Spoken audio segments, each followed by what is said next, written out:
problemas judiciais e financeiros, a torcida vive a expectativa de uma nova empresa, um novo grupo empresarial comprar a SAF do Vasco para que ele possa, a exemplo do Flamengo, Fluminense e Botafogo, ter chance, quem sabe, de conquistar uma Libertadores da América, uma Sul-Americana, Campeonato Brasileiro, Copa do Brasil, enfim, disputar títulos.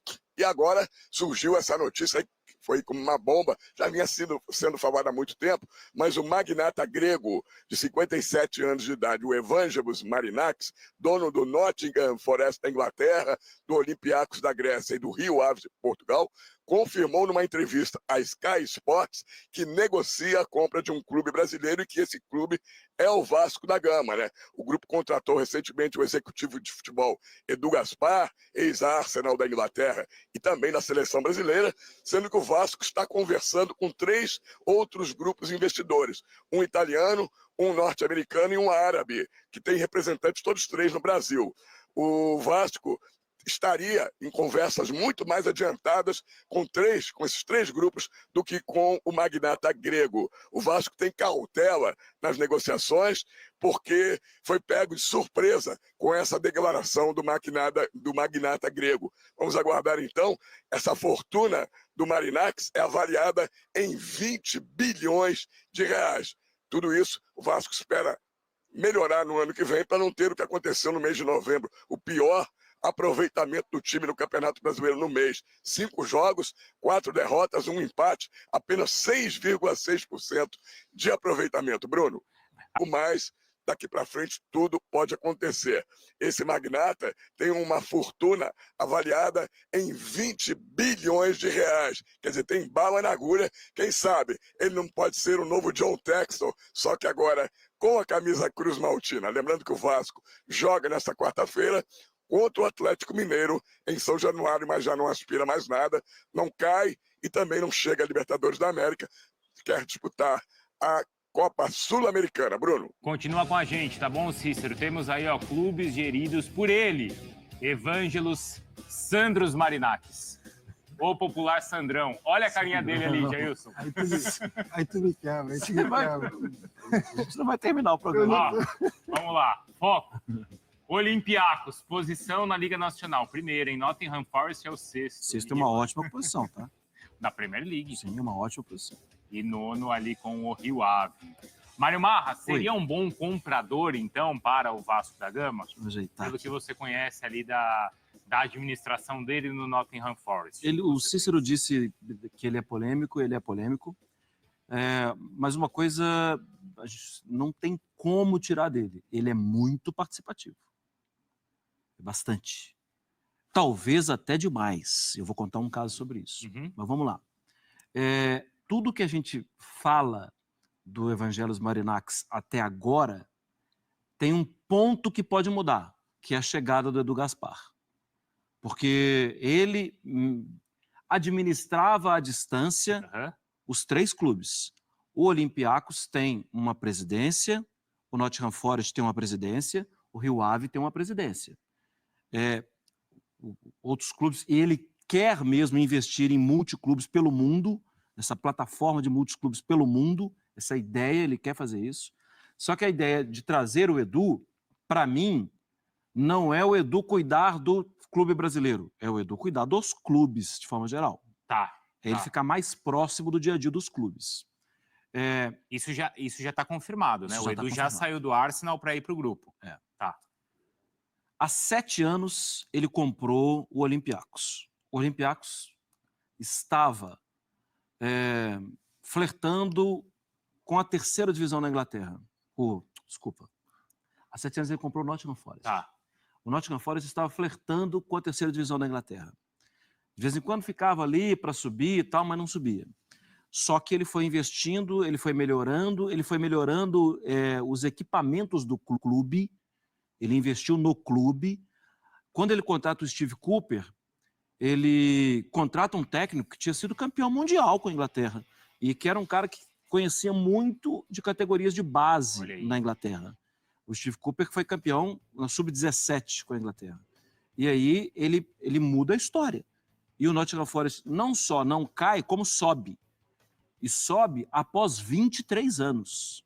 Ficou 23 anos mergulhado na 2ª divisão E com a gestão do Marinakis, ele volta a disputar a Premier League. Sofreu na temporada passada, mas não sofreu por omissão. Talvez até por agir demais. Lembra que eu falei que ele tem esse...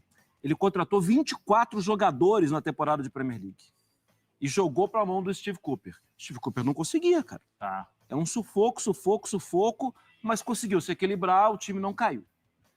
Na atual temporada, ele contratou bem menos. Se você observar, o Nottingham Forest é o 18º em investimentos na temporada. Só Brentford e Ipswich investiram... assim, ao longo de 5 temporadas, só Brentford e Ipswich investiram menos. Mas os 162 milhões de libras que ele colocou no clube, ele está disputando o 6º lugar. Olha aí. A interferência dele também é grande, quando na temporada passada ele tirou o presidente. O Nicholas Randall não é votação, não é eleição, o clube é dele. Sim. Ele tirou o presidente. O Nicholas Randall era o presidente, foi para o conselho. 13 meses depois, o que ele fez? Voltou o Nicholas Randall, ou seja, ele tirou um outro presidente para colocar o anterior. Ele faz isso. O lado mais polêmico é do envolvimento dele com movimentos suspeitos. Tem uma torcida no Olympiacos que é a Gate 7. Uhum. Essa torcida ela é chamada de uma torcida violenta. Recentemente, num jogo de vôlei, para você ter uma ideia, morreu um policial. 165 torcedores dessa Gate 7 foram presos. E alguns, quando presos, falaram do envolvimento da alta cúpula do Olympiacos com... A relação com essa organizada. E aí, assim, respingou na imagem dele. Tá. O que ele fala, o que o grupo dele fala, assim, são torcedores. Eu não domino esses torcedores. Uhum. E eu quero que eles sejam presos, porque eles mataram um policial e tal. Eles se defendem. Esse é um caso que está sendo investigado. Mas ele não peca por omissão, de novo, tá, Bruno? Sim. Ele é muito participativo. Não, e eu acho que a boa notícia é que esse crescimento do Nottingham aconteceu principalmente pela questão da base e da estrutura.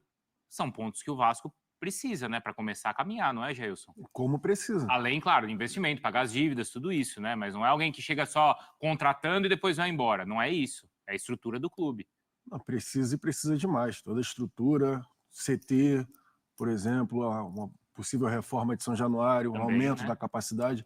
É um sonho para a torcida do Vasco. E isso aí, desculpa, Jailson, é também plano dele, tá? Sim. Ele bateu de frente com a Câmara Municipal em Nottingham, porque eles estavam cobrando um aluguel anual, e aí ele falou, não, esse aluguel está muito caro, nós vamos construir um outro estádio. Uhum. E aí a Câmara Municipal ficou desorientada, e os torcedores foram para a porta da Câmara Municipal. Falaram, não, baixa isso aí. Aí agora ele tem uma proposta para comprar o City Ground. O City Ground tem 125 anos de existência. É um estádio lindo, do lado do Rio e tal. A prefeitura já deu a grana, já deu o valor, de 8 a 10 bilhões, de 8 a 10 milhões de libras. E ele parece que vai fazer. Desculpa, gente. Não, sem problema. Mas como eu estava falando, é um sonho para o torcedor do Vasco.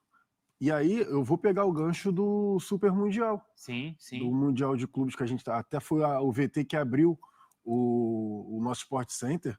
É o único clube do Rio que vai ficar fora. Você acha que o torcedor do Vasco está feliz? O torcedor do Vasco não está feliz. Vendo Flamengo ganhando a Libertadores, Fluminense ganha a Libertadores, Botafogo ganha a Libertadores. Vai ter o Super Mundial. Todo mundo vai. Sim. Aí, a única SAF do Brasil, no momento que não deu certo, foi a SAF do Vasco. Pois é. E a que deu mais certo é a do rival. E a que deu a mais certo foi a do rival. Que o John Textor, em determinado momento, teve treta também com o Pedrinho. De falar que o Pedrinho está reclamando do que eu estou gastando, do que eu estou investindo no Botafogo. Vai dizer que ele não ficaria feliz se a 777 tivesse investido isso no Vasco e o Vasco estivesse brigando pelo que eu estou brigando. Ele não está errado. Uhum. Mas eu digo assim, é um vislumbre, é uma esperança do torcedor vascaíno. O grego vai comprar e vai investir da mesma forma que ele fez, por exemplo, no Olympiacos, que já é herança de família.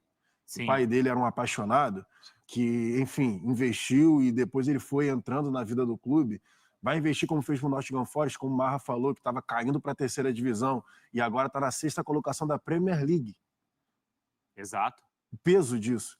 Então é óbvio que o torcedor vascaíno vê com bons olhos. 777, né? Um novo dono aí da SAF que não tem a competência, ou ele está entendendo que não, que é a esperança que tem para voltar a conquistar a Libertadores, como o Botafogo acabou de conquistar? O vascaíno, Bruno, que é um dos torcedores mais apaixonados do Brasil, o Vasco está entre as 5 maiores torcidas do país, e você vê, lota todos os jogos de São Januário. Quando joga no Maracanã, lota o Maracanã sempre.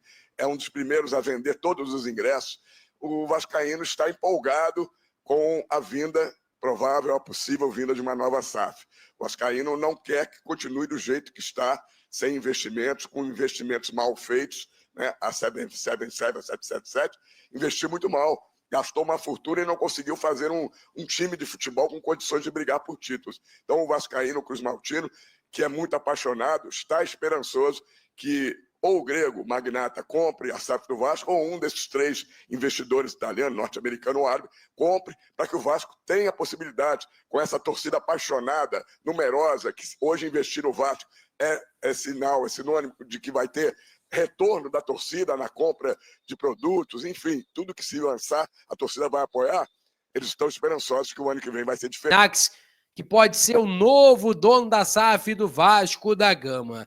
Agora, uma notícia que saiu muito importante na tarde de ontem, quase início de noite de ontem, né? Na terça-feira, foi relacionado a Agustín Canóbio. Será que ele pode ser o primeiro reforço da era de Marinacci no Vasco? Será realmente que pode ser o primeiro reforço para a temporada de 2025? A informação é do Na Torcida Vascaínos, ele passou assim, ó: Canóbio em pauta para 2025. O Vasco tem interesse no atacante Agustín Canóbio do Atlético Paranaense.